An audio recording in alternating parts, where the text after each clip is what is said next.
Just like, how's everything going for you It is in terms good. of like, yeah, Just got back from the gym about an hour and a half ago. Delta So, Day? Del Day. Oh, I wish. I was supposed to hit Delta yesterday. I took a full day off. Yeah, I'm I've been, debating. I like having the weekends where I train because then it's like you have more time. But then I'm also like considering revamping my schedule for summer so that I have one weekend day where I don't have to be at the gym. So, uh, we'll see. yeah, see, I have Sunday off. So I'm not going into the gym. I'm like, I'm not touching anything. I'm like, by the time that comes around, I'm like, I'm good. Because by the time Tuesday gets around, I'm like, I'm already doing legs again. I hit legs on Friday, then I hit legs on Tuesday. So I'm like, okay, I'm good. Yeah, that's a good just yeah, that's a good frequency. Yeah, it can get brutal when it comes down to it, especially when you're doing 5 days in the gym. I was so used to I would four. say I'm on 4. I would love to do 5, but yeah. I would love to not have five. I would love to have four. I'd like to have my whole weekend off if I could. That would be like the move because I personally don't think many people even need 5 days. But I think you can really make it work in 4. I think like the fifth day, it's kind of like if you want to bring something up and like, distribute volume, throughout the week, it could be like for a block, but I'm with yeah, you. Like if you train like you train, like it's hard recovery. yeah, it's also just a lot of food and and things, That's and it's true. just like Training day macros. Yeah. it's also just nice to have like a break for things. You know what I mean? Like just having like that third day really allows me to be like uber productive outside the gym. Yeah. Because I'm not like setting, because like on the weekend, I set up my whole day around like my gym time. So I'm like, okay, Saturday I'll go to the gym at 1. And it's like, I gotta get all my work done before 1. And because after I get home, I feel like I'm useless with everything, Yeah. especially for Especially, like, yeah, that's what I was going to I'm, say. I'm not doing anything. So, how's progression's been? How's everything going for you? Good. I'm still just kind of slowly like growing. I mean, I feel like my body has been like loving squats. Like we added squats in February and like since then like just like I feel like my shape has been really changing. And I like squats. Like I know like when Mark so Mark Tominek is my coach for anyone listening, but when he put him in, he's like, these are going to be hard for you. I'm like, I know, like with my femur, like they should be hard for me, but like I really do like them, even if I'm like kind of a good morning, squatter. Like I enjoy it. So that's going good. Shoulders are always so slow for me, but really just kind of reworking some like movement patterns with some in-person training and like kind of mobility stuff. And Yep. that's been going a long way for me too. Yeah, I was gonna say, I guess like you've been doing the mobility stuff like really hard the last like 6 months, right? Like to really kind Yeah, of get, and it's paid off. It seems like. it really has. Like, so I've been working with this guy Sean in person like once a week, pretty consistently for yeah, like 6 months. And just like the things he's been teaching me that I've been able to take like either into my warm-up routine or, my, just training sessions as a whole, like that awareness. And kind of finding like, because the mobility stuff, it's like, oh my God, like it's overwhelming sometimes when you're like, so I have to do like a half-hour warm-up routine. And it's like, no, like finding the mobility exercises that you need for that day to really kind of prime yourself to have a solid lift, like that's what it's all about. So for me it's a lot of like leg day, it's really just working on like my foot contacts is like just some Yeah. priming stuff that I do. And Well, I'll even do it in as you, between warm-up sets to kind of why save so you on some stop time. using the toe shoes? You stop using the toe shoes. I burned a hole through them, like swear, like I need to No, what? wear No, ones, you like did not. literally burned holes through them. How? Because I wore them outside too, so I wore them like Oh, walking so- on yeah. I got two concrete. pairs. I got two pairs. Okay, I was gonna ask you because it looked like you were wearing them in your post today. The Vibram. Yeah. Have you Yeah. Which not the ones? five fingers, but they're like the Vibrams Yeah, just the or no, slip-ons. Vivo Barefoot. Vivo Barefoot is what they're called. No, no. I wear my Vibrams and Vibrams only. Okay. I don't So have. they're the same technology or similar technology, but it's called a Vivo Barefoot, and I really want to Yeah, a try. regular shoe. Yeah, I don't feel like Yeah, paying 180 bucks shoes for a with like shoe. how much? It's like 180 bucks for those shoes. I was like, Right. I'm So good. that's why I don't own them. So I'm like, I can just do the sock thing. Yeah. uh, I hope Mark doesn't listen to this episode. The other day I decided to barefoot deadlift. I was like, fuck this shit. I was like, I got so sick of my shoes. I was just like, fuck this. I'm just gonna try this barefoot. So Is much that better. like a gym thing? Like no barefoot in the gym? No, it's just kind of his gym is like grungy, so try not to get like a disease while trying Well, to yeah, do the like gym I turned out is a little rough, so like it's definitely socks on kind of yeah. See, vibe, that's but that's how Mark's gym is, but I was just like whatever. I is it by getting the time hot I get to there? that by the time I get to that lift in leg day, I'm like I'm so done with everything. Like it's even just exercise 4, and I'm like yeah, I just hit all 3 of my quad exercises. I'm good. It's like I give no Right. fucks.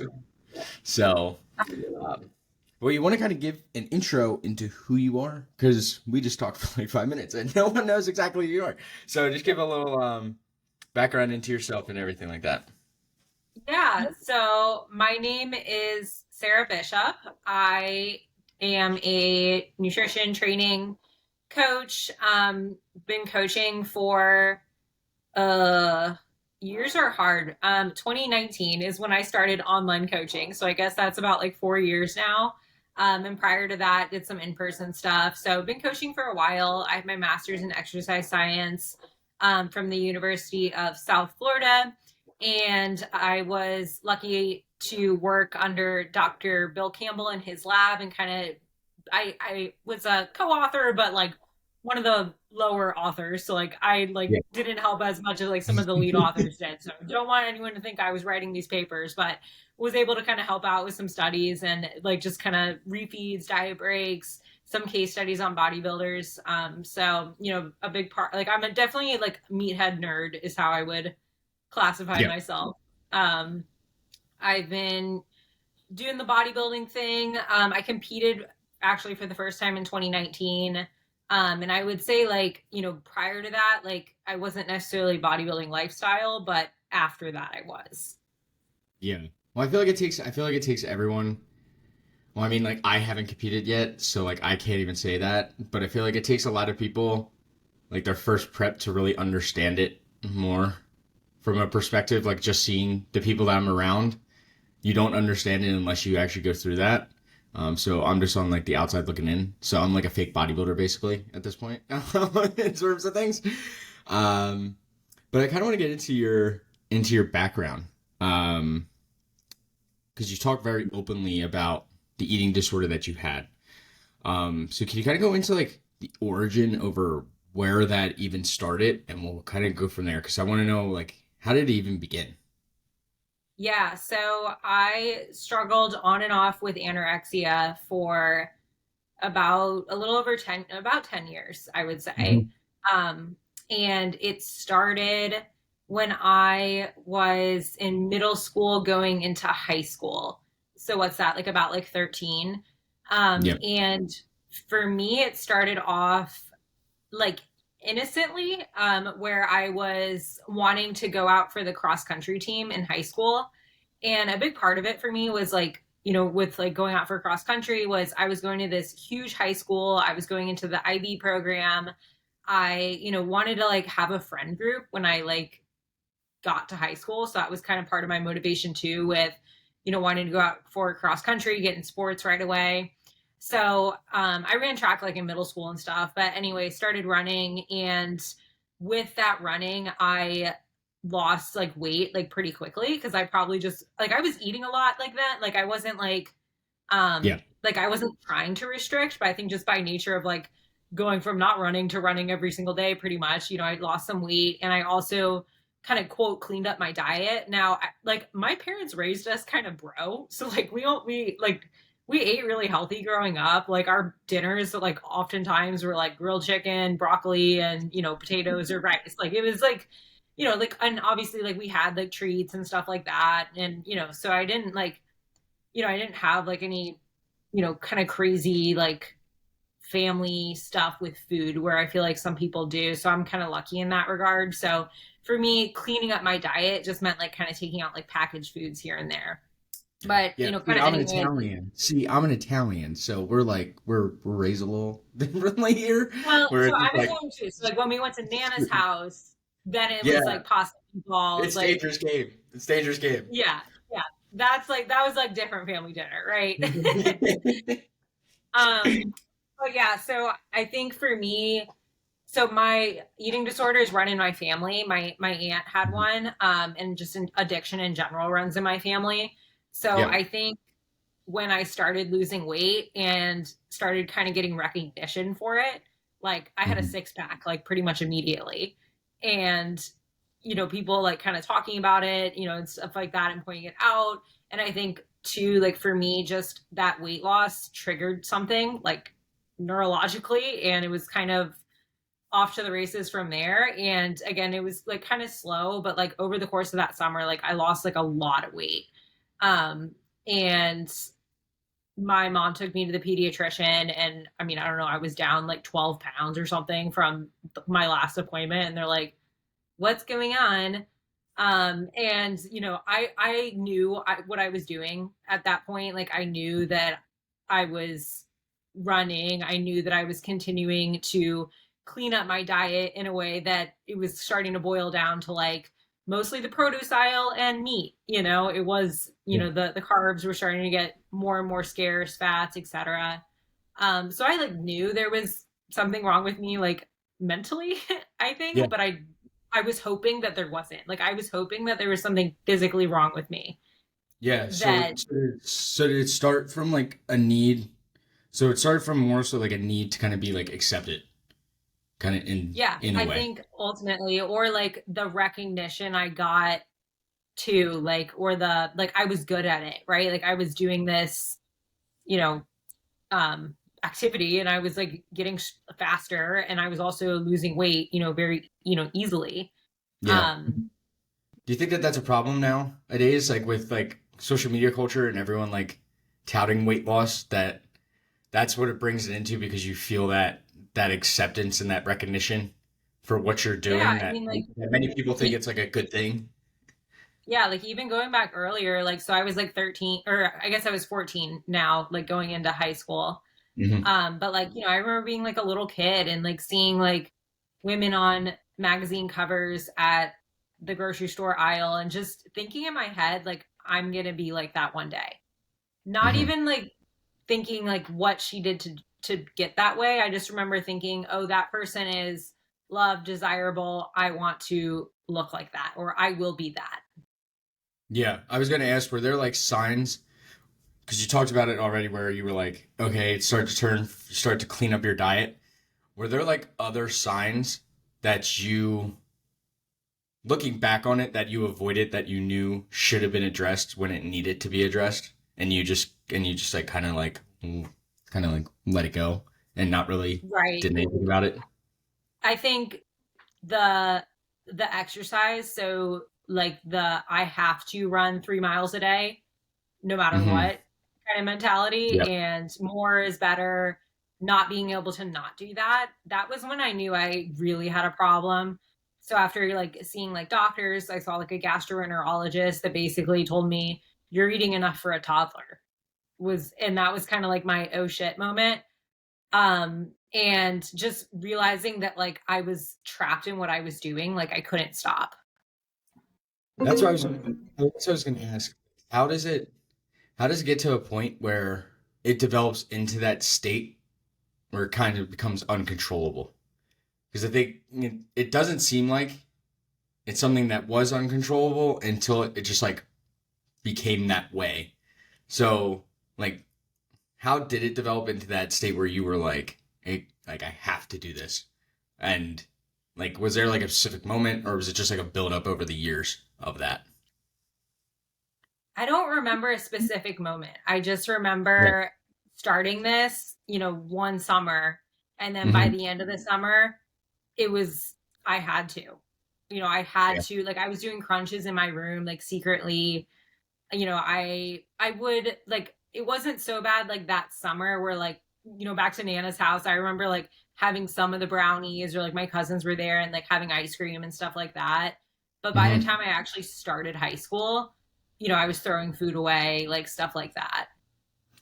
Yeah. See, I didn't technically have an eating disorder. Mine was from like my ADHD medication. Fully blame it. Like I was like 67 pounds in middle school at like four Yeah. foot four. And I was wondering why mine and my like unable to like eat food or throw food away came from my medications I was taking and maybe just not want to eat all day.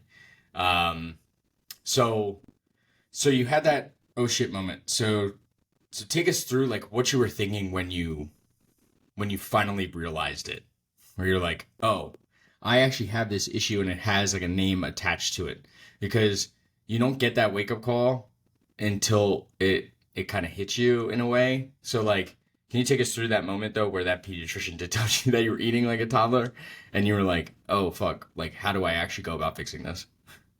Yeah, so I remember, well, at the time I didn't want to fix it. That's the thing. So, like I remember the plan to fix me, was okay, now you have to eat or drink 3 of these ensures a day, which for anyone that doesn't know, an ensure is like a boost, or it's like a very high calorie nutritional drink. They're like 200 to 300 calories depending on which kind you get. And that was that's how they wanted me to gain weight, right? And Hmm. going to a therapist, and starting to talk about like, why are you like this? And honestly, Anthony, like by this time, like again, I'm continuing to lose weight, so my memory on it is like blurred a little bit because I was literally a walking zombie. I was in high school. I went to a school that was far away.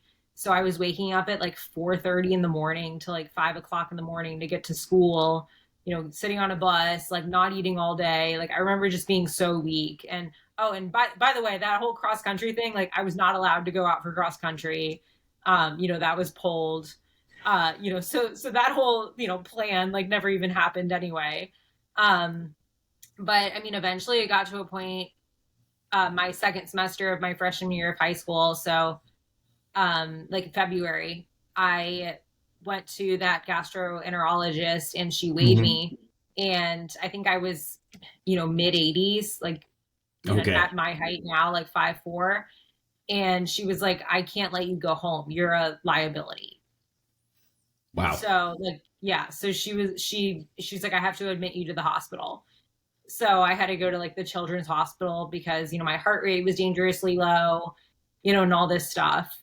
And Oh, I bet you were probably in like the freaking 20s in your heart rate. Like legitimately, I yeah, wouldn't doubt that. I remember like 30s, like, yeah, for sure. Yeah, that's Like in the hospital, because yeah, they had to like do your blood pressure and your heart rate. Um, but yeah, so like that was, I mean, it was just like really dark. Like, I couldn't stop. I remember just I couldn't stop. I couldn't stop. And that and was when I knew I had a problem. yeah, And even in the hospital, like I wasn't doing I mean, granted, the hospital they put me in, it probably wasn't equipped for eating disorders, but I yeah. was still, throwing stuff away and, pacing in the room and stuff like that. And, any weight that I gained in the hospital, I immediately lost. Mhm. And luckily my mom, like, again, like just because I think my mom is just amazing. She was calling like all these, treatment centers trying to get me, help. And treatment centers are crazy expensive. And at the time, like insurance companies weren't really covering it. But Yeah. eventually she was able to get our insurance company to cover inpatient treatment center for me. Okay. So when I was 14, I had my 15th birthday in treatment. So 14, 15, I went to inpatient treatment for the first time. How did that feel to have your birthday in an inpatient center? They, I mean, like it was terrible, but I know. I Yeah, was I know. Like, friends. Like I remember some of the adults there, because I mean, again, remember I'm 14. yeah. But there were some adults in the facility. I remember they made me a little birthday cake and they put cigarettes on it. Oh my. Healthy habits. They're trying to get you from one addiction to the next one. Now, I actually was going to ask this because you said you knew you had the problem. And I think this happens with a lot of people, right? Is they know they need to fix something, right? And they don't want to do it. Was it because you started to identify with the eating disorder and you didn't want to let that go because you felt like you were going to lose yourself like within that? Yeah, it was what am I good at if I'm not good at this? And I think Mhm. looking back, like I didn't necessarily put this all together then, but looking back, I had no friends anymore because I was isolating myself and a zombie. So, Yeah. this was my only thing. This was like my thing. And who am I if I'm not, the skinny girl? hmm And how did And you overcome that? How'd you overcome that? Guess like in quote unquote like identity crisis though, when you knew you had to heal, like going Mhm. through that process. I guess you kind of went through like an ego death in a way, because you basically you had to face your ego because your ego was the thing that was keeping it there. Um, Yeah, so I'll fast yeah. forward a little bit because Yeah. so this was my first inpatient treatment stay in Okay. 2011. This was the when I was, an adolescent and hmm got out of treatment, kind of half-assed recovery all through high school. And when I was a freshman in college, I relapsed hard again and Okay. went back in treatment. This time I was 18, so I checked myself in, technically. So it was more voluntary, but I still kind of felt forced into it. Just kind Was of it felt hard to like I check had, yourself? Was it hard to check yourself in to do that? yes, yes. Like I remember just crying in my car, to a friend, that was one of the few friends I had in college. And, at that point, like I had a good relationship with my dietitian, who was the dietitian in the treatment center. hmm So I trusted her opinion as far as like what I needed. And at that point, she basically said she wouldn't work with me outpatient because I was a liability at, my weight and stuff. So 18, 19 went to treatment again. So this is 2014 or 15, Okay. 2015 now. And that I left treatment and I thought I had it. Like I thought I really had it that time and was, in recovery. And sure enough, like I relapsed again, that next year. And this time I chose to recover on my own. Like I didn't want to go back to a treatment center because I knew it wasn't like I knew I needed to do it outside of a treatment center. I knew I had the tools at that point. It was just honestly like for me, that was the point where I was like Sarah, like what the hell are you doing? Like get out of your own way.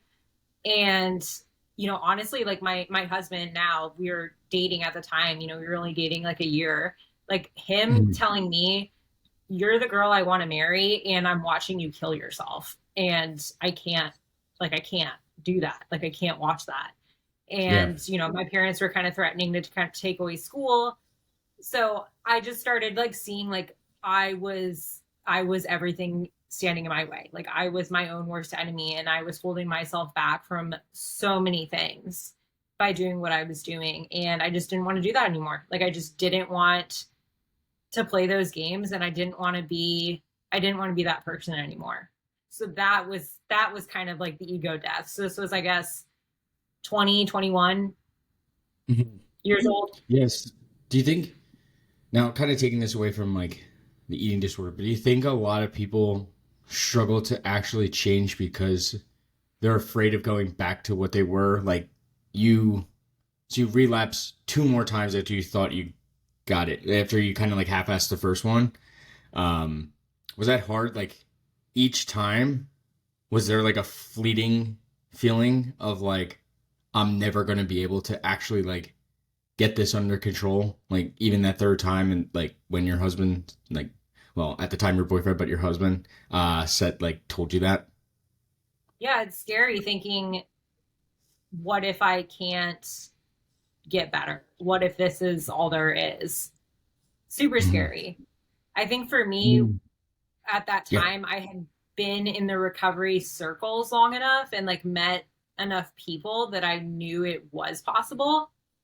Hmm. And I think that was super helpful to like see other people that were overcoming, whether that was an eating disorder or an addiction. And seeing that, like that, okay, like I could do it too. And I actually went to a lot of 12-step meetings and I found that really helpful, just working the steps, kind of understanding that for me at least, and I think this is like the difference between eating disorder and like disordered eating is like what I could not stop. Like there was like something in my head and it's just, you know, just it was like this, it's like this demon thing that you like, you're like, it's like an abusive boyfriend or something.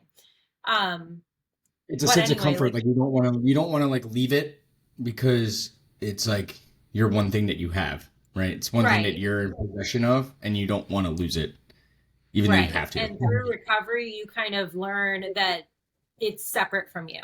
Like it's part of you, it's there, but it's separate from you and it's not you.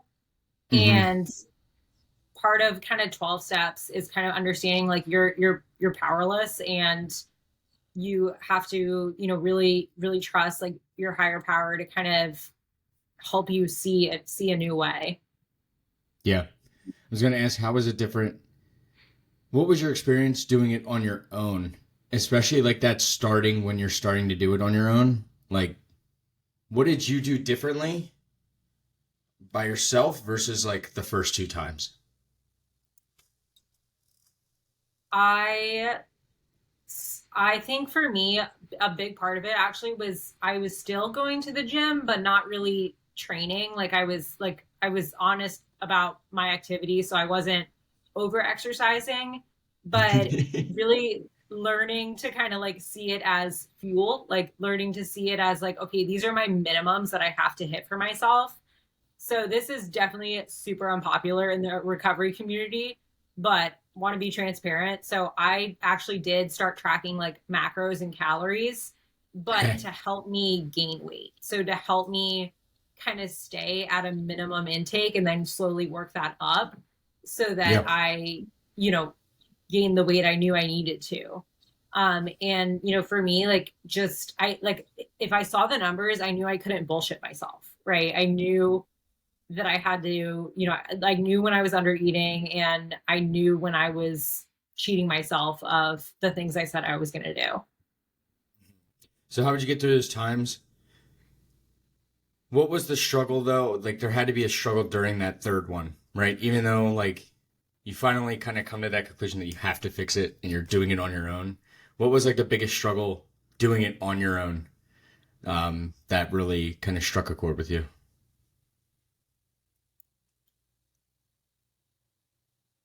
I think it was it's just that I had the choice to not do it.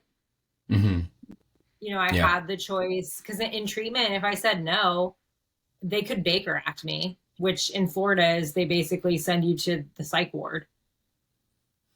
And I had Were that you ever threatened. threatened with that? Were you ever Yeah, threatened with that during the first two? I was a bad, especially the second time around. I was very bad, so I was definitely threatened with that. Oh my God. How did you feel when you heard that one where they were like, yeah, we're gonna Baker Act you? I had the biggest meltdown of my life. Like before that, I feel like you could have argued that the threat to Baker Act me was a little ridiculous, but the Yeah, meltdown that I had like was like a crazy person. definitely. And then take us through that moment. Was there a moment that clicked with you where you're in these meetings, you're going to these 12-step meetings, you're going through this yourself, you're healing it. Was there a moment when you knew, like during this third one, that you finally see like that light at the end of the tunnel there, like coming up pretty quickly?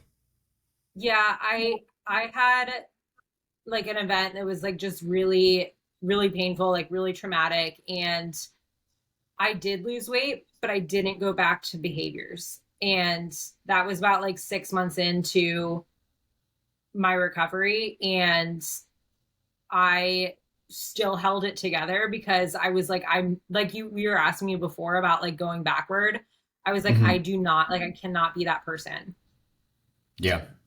So it was kind of like you finally overcame that anxiety about being able to like, can you trust yourself? there. Hmm. Because I think that's Yeah. what a lot of people run into when it comes down to anything with the healing process is, can I fully trust myself when I actually hit like the point when we have to start doing that? Because I have an athlete like right now that works with a therapist, um, and I kind of made the same thing that you talked about, right? When you're trying to like heal these things, um, I turned it into, okay, let's eat more so that you can train harder. And when you kind of set that goal and you set like training performance, I think that that really goes a far way for a lot of people too. And they start to fuel themselves because they start to see those results in the gym. Um, and I think that that helps a lot. So were there other like what else did you do that kind of helped you overcome that during that third one there? So you track your macros and everything, Yeah. and you kind of overcome it. Now, when you're dieting, are you like, fuck yes, finally? Like, but did you have a sense of that there may have been like, did there come a valley after that, after you started dieting, where you were like, oh no? Like, was there still like an oh no moment at one point?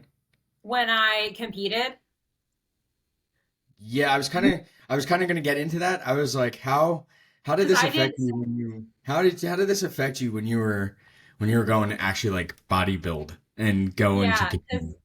So I never, so once I chose recovery, like, yeah, there were days that I like restricted here and there, but never for like an extended period of time to where I would say it was a relapse. Hmm. So I was, just kind of a continued kind of progression in recovery. And then in 2019 was when I prepped for the first time after Hmm. kind of going through like a building phase with a coach, and all that. So that was like the first time that I actively put myself in a diet again, and that Yeah. was definitely a big thing. And I had several conversations with my therapist about like, are my motives like kind of pure here? Like, am I doing this with good intentions because I've been, doing this bodybuilding thing? Like, I want to be involved in this community. Like, I want to compete. Like, this is something I want to do. I'm seeing it as a sport. Am I doing this for the right reasons?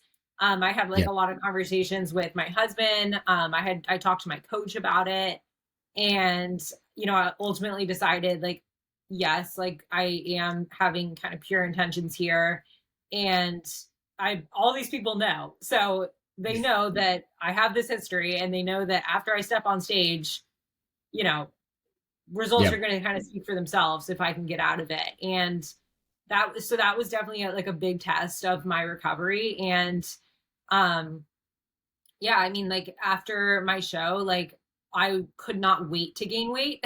I was so small. And I was so small that I was self-conscious about it.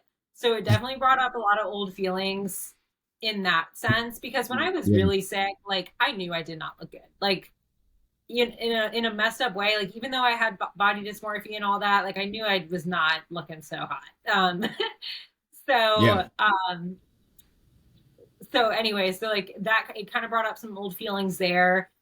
I think for anybody post show, there definitely is like a period of like a fear of like, or not, maybe not for everybody, but for a lot of people, there is a fear of like increasing your food, like how fast will I gain weight? What will it look like when I gain weight? All these kind of thoughts. And those definitely came up. So just having like friends that I could talk to, like people that I could kind of stay accountable to, was really helpful. Yeah. But also just for me, this kind of continued theme of like, I want to show myself I can do this, Hmm. what is has always been a theme. So Yeah. I didn't want to let myself down, kind of thing. Definitely. And were you actually did you actually have to fight any triggers though, even during prep though, where you were like where the scale was dropping and you're like, oh, like you're getting like this endorphin rush from seeing the scale drop, like, and you're like, oh, I could keep this going down pretty quickly by Um, like going back to like the habits that I used to have.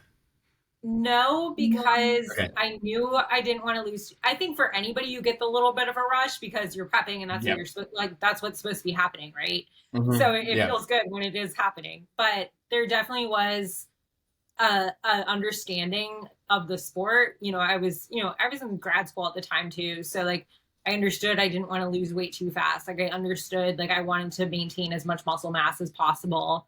Whereas Hmm. before, I was in, ketosis and like, my kidneys were failing, because I was just not doing Yeah. anything properly as far as weight loss goes.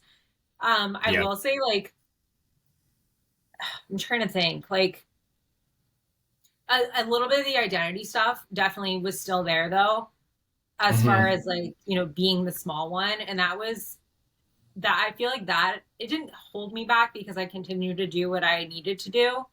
But for a long time, like it was a thing in the back of my head as I reverse dieted and into my improvement season of letting go of this identity of being the small one.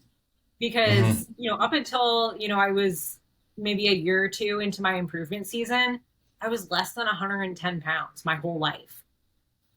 Yeah. So once I like really started going on kind of all in on my improvement season, it was kind of like, okay, I really have to let this go if I want to continue growing. What was that feeling like when you saw that, especially in your improvement season, you saw that scale finally pass that 110 mark? Like, I think a little initially like a mind F, like, oh my God. Hmm. But Yeah. this is why I've always had a coach because I need that person to kind of like reassure me. I Hmm. don't think I do anymore necessarily, but I think it was really helpful to have around that time. I started working with Mark. So that was really helpful that like he was always encouraging of the scale going up for me, and just really wrapping my head around like my whole reverse diet improvement season, that like that was the goal, was also really helpful for me. And really embodying bodybuilding Yeah. was, and really kind of immersing myself in the community and the sport, that was really helpful too. Because again, like I want to do everything I'm going to say I'm going to do. I don't want to, oh, the scale's up to 112 pounds, I'm going to, diet now. Like that's not, I knew that wasn't right. And that wasn't the message I wanted to show anybody else. Definitely. Yeah. I think it definitely affects a lot of women in an off season setting because Yeah. I think they're very, and this is just from my experience of coaching females, um, or just the way like you said when it started with you, like you see all those models in magazines in shape, or we see all these people, especially in the Instagram era, in bodybuilding, like looking amazing because they're in prep, right? And people don't realize it. They're also on drugs while doing this, and it's like they're they're going down to really low calorie diets to actually do that. Um, and so do you think that this prevents a lot of women from actually making the progressions that they need to make, and they stay very much the same For too? sure. And it's I think I don't even especially know if in that's like a disorder. I don't even know if that's like a disorder, but I feel like it definitely. I don't know if it's like a bad habit or a disorder to actually like get that. I don't know if there's like a term for it either. I guess it's just body dysmorphia in terms of Yeah, things, I think it but would be body. I think they're just having poor body image, or just like really mm, tying your self worth, or yeah, your worth in general to your physique, and yeah, holding so tightly to the shreds, or being the lean one, or being whatever, the girl that hmm, competes every year. I feel like that does yeah, hold people back. I mean, and I'm just gonna, I think, kind of call a spade, but like in the bikini division, especially because it requires a less amount of muscle mass compared to the other divisions. So you technically like can get away with competing more often, once you hmm, have that level of muscularity. So I think people see that from like pros, or, again, it's like, the least muscular division. So it's more, there's a lower barrier to entry for people, just kind of getting into the sport. So yeah, I think yeah. there's kind of a lot of things there.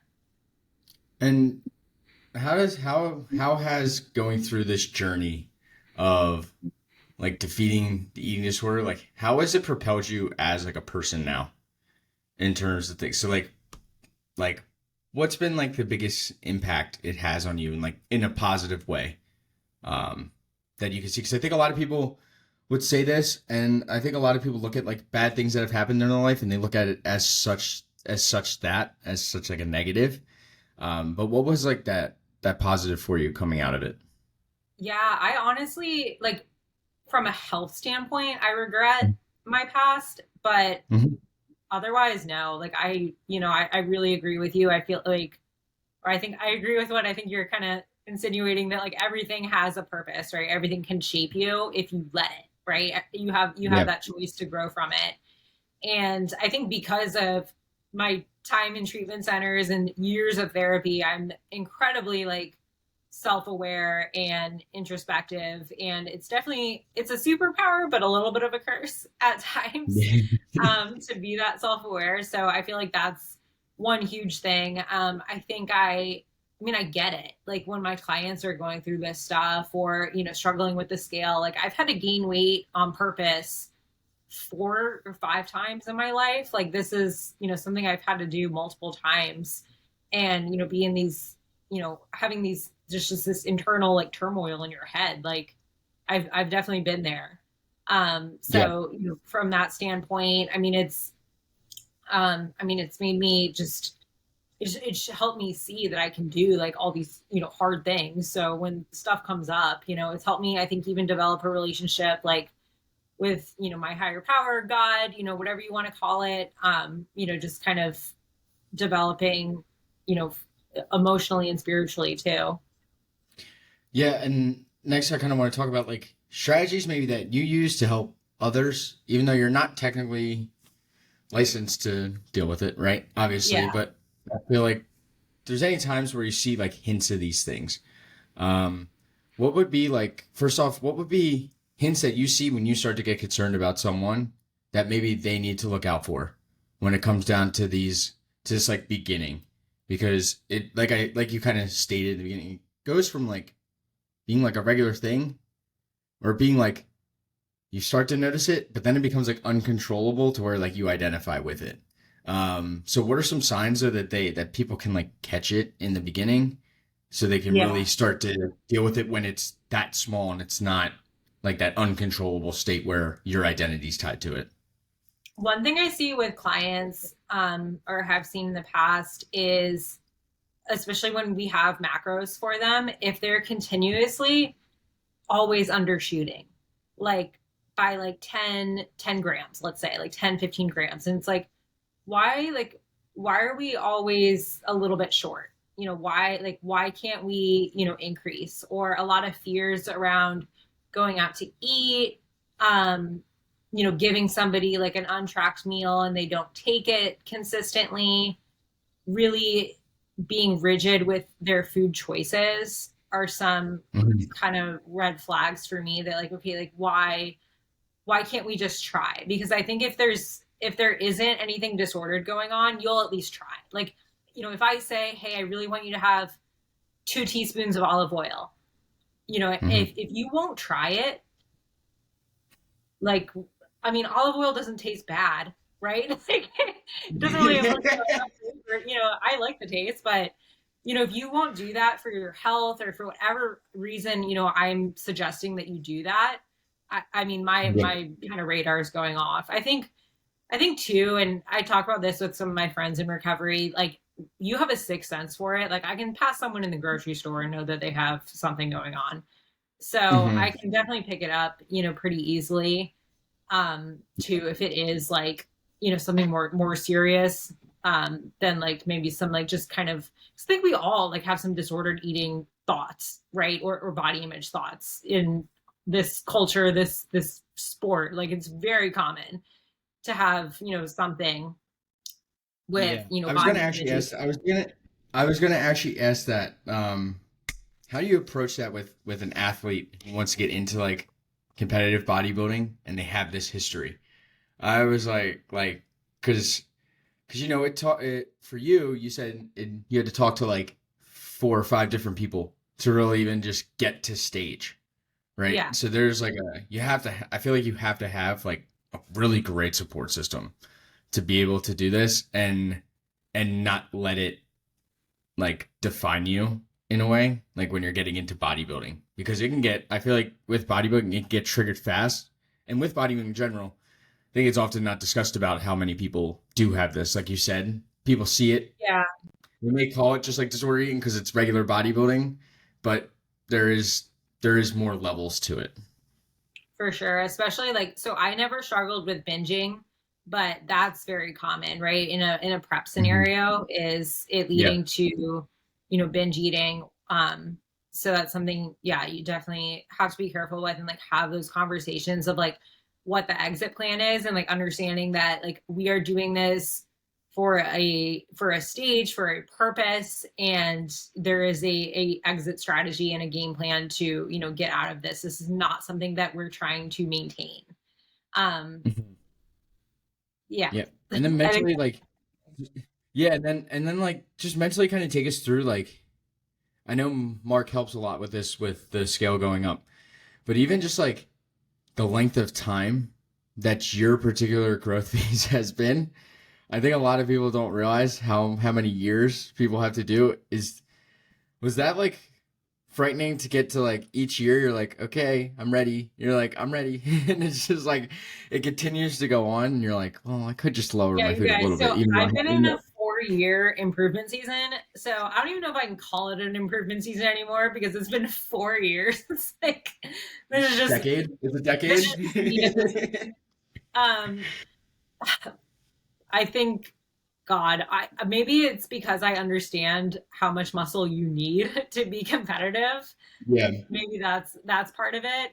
But Mhm. for like competitors, like I heard this on a podcast, like you're fatter than you think and smaller than you think. Like you're wherever you're at, like either need more muscle or you need more time. Like it's pretty much for everybody. You're gonna need more time than maybe you initially think, and that's okay. Like that's where like Mhm. I'm really like I try to always kind of like preach this message of like the training is the fun part, like having enough energy to train, to recover, like finding ways, like little ways to get better. Like that's what I love about this. Like that's kind of how we started the podcast, like talking about like I'm just a nerd for this, and that helps me stay doing what I'm doing. Now I think for lifestyle, then it's a little bit harder because we're Mhm. not, but then it's lifestyle people, like we don't have to be pushing a build Yeah. for so long. And like this is where like things, and I bodybuilders and lifestyle, like having things outside the gym that we're doing, and not Mhm. having this become of our identity, because that's also something we don't want to have necessarily. Was there things during your healing process outside the gym then that helped you? Like outside of like the tracking the macros and things like that, and outside like those meetings that helped you and like helped develop you during that time, maybe to take it off of even thinking about have like even thinking about like the eating disorder that you were dealing with? Yeah, so horseback riding, I grew up horseback riding and going to Okay. the barn, and like that was like one of the first things that I got to do, like as I was gaining weight, like an early like recovery was like ride again. Hmm. And even just going to the barn though was always like very like kind of therapeutic for me. And riding too, I mean, it's like the gym where like you have to be strong, and that was also a big motivation for me, was like I don't like I want to be a good rider, and I want to, show up for this horse like they're showing up for me, and I can't be a little twig on the back of this, 1,400-pound animal. How did you get into horseback riding? I think so. I think I have the gene. My mom is also a crazy horse girl, and she passed the gene to my sister and me, or my sister and I. But my mom grew up riding, and she rode up until like my sister was born. And then she Hmm. stopped. And then when I was in third grade, we started taking lessons. And then she started leasing a horse, and we got back into the barn community and all that. So the rest is history. What's your favorite part about doing it? Oh, God. I think just like that connection with the horse when you're riding. And again, like it's kind of like bodybuilding in a way where like every like little movement like causes a reaction, right, to your with your horse. Okay. So, like when like it's like all these like subtle cues, and even mentally like you can't be frazzled or anxious because the horse will feel that. They'll feel like any tension. um Yeah. so I think that's there's a lot of parallels actually, like especially like with like some styles of riding and some like hunter jumpers, and anyone listening, they'll kind of know what I mean. But that and physique sports, it's very similar, like as far as like how it's kind of judged and stuff like that. It's interesting. I've always been like intrigued by it. I've never ridden a horse before. I'd be scared as fuck to ride a horse, if I'm You being got to honest. put it on your bucket list. No, no, I'm good. I feel like I would get. I feel like I would just get dropped off that thing if I Yeah. tried. No, I That mean would the not work. barn, like it's just like it's kind of like it's just it's like the beach for me. The barn and the beach are just like very like calming environments, I and was it's gonna actually say it something I brought you wanted like to. peace. Go ahead, sorry. Like it brought you peace in Yeah, that time. yeah, Hmm. especially when it was like it was like okay, I don't have to think about you know so and so telling me what to eat or my body image. Like I can just kind of shut off here.